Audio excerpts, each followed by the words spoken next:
विवाह बंधन बांधी हेले ओडिया अभिनेता अभिषेक। तो फ्रेंड्स, माया और ममता सीरियल अभिषेक अभिनय आपण माने निश्चित भाव में देखि ताले सीरियल सुंदर अभिनय कर सारा ओडिशा लोकों ठारू बेस अधिक भल पाया पाई पारछंती अभिषेक। ताले अभिषेक एबे बाहा होई सारछंती। अभिषेक सीरियल अभिनय करथिला बेले शूटिंग सेट रे विवाह करछंती, हेले रियल लाइफ रे तांकर बाहागर ए जाय होई नाही। अभिषेक को एबे प्राय 26 वर्ष हो जाइछि। प्राय 8 वर्षर अभिनय कैरियर मध्य से बहुत सारा सीरियल वेब सीरीज और एल्बम रे भी मध्य अभिनय कर सारछंती।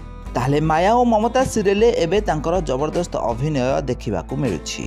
ताले अभिषेक एबे बाहाघर बेदी रे बसी हिरोइन को बाहा होतिबार नजर आछंती, हेले एई बाहाघरटी तांकर रियल लाइफ रे होइछि। रियल लाइफ रे से ए जाय विवाह करि नाहंती। आउ निज बाहाघर को नहीं अभिषेक कहिसंती कि से एबे निज कैरियर गढ़िया पई चाहिसंती। आउ निज कैरियर गढ़ी साला परे अभिषेक विवाह करिए बोली कहिसंती। एबे तांको बाहाघर टाइम होई नाही बोली से कहिसंती, किंतु सीरियल से एबे विवाह करछंती। बाहाघर कॉस्ट्यूम रे से बहुत सुंदर देखाउतिबार नजर आछंती। ताले बाहाघर परे एबे अभिषेक ओडिया सीरियल गोटे परिवार अभिनय करिए बोली सुनिया मिलुछि।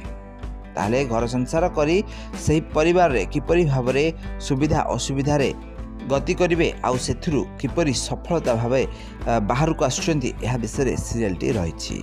तो फ्रेंड्स, आपण माने माया और ममता सीरियल को देखुथिबे निश्चित भाव में। तो सीरियल केमती लागंती कमेंट कर।